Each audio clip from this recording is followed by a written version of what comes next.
Салам радиосунда жаңылыктар.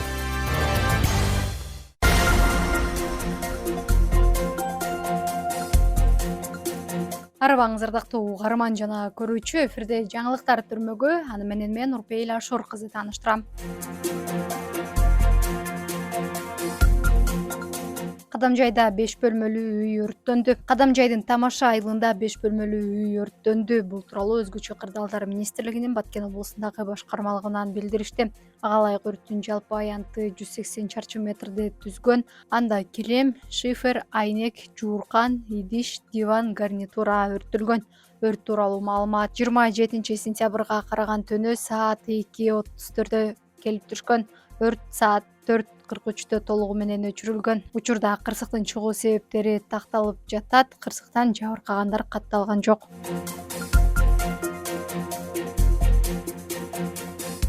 Баткенде 5,5 миллион рубльга алдап качып жүргөн тургун кармалды. Баткен районунун 42 жаштагы тургунунун 5 миллион 592 миң рубльын алып, изин жашырып жүргөн Баткен шаарынын 36 жаштагы тургуну кармалды. Бул тууралуу облустук милициядан билдиришти. Маалыматка караганда, кармалган тургун жазык кодексинин алдамчылык беренеси менен кылмыш жоопкерчилигине тартылат. Шектүүнүн үстүнөн жалпы 24 тургун арыз жазган. Учурда материалдык чыгым 216 миллион сомду түзөт. Кармалган тургун убактылуу кармоо жайына киргизилип, тергөө иштери уланып жатат. Баткенде мамлекеттик кызматкерлерге медиа сабаттуулук боюнча семинар өттү. 26-27 сентябрда Баткен шаарында мамлекеттик органдардын жалпыга маалымдоо каражаттарынын жана коомдук уюмдардын өкүлдөрүнө арналган медиа сабаттуулукту жогорулатуу боюнча семинар өттү.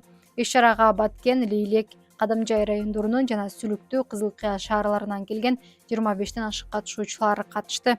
Алар жалган маалыматтарды аныктоо, кризистик кырдаалдарда ачык айкындуулукту сактоо, ошондой эле жалпыга маалымдоо каражаттары менен эффективдүү иштешүүнү үйрөнүштү. Бул окутууну Маданият, маалымат, спорт жана жаштар саясаты министрлиги уюштуруп, ЮНЕСКО жана Бириккен Улуттар уюмунун өнүктүрүү программасы колдоого алган.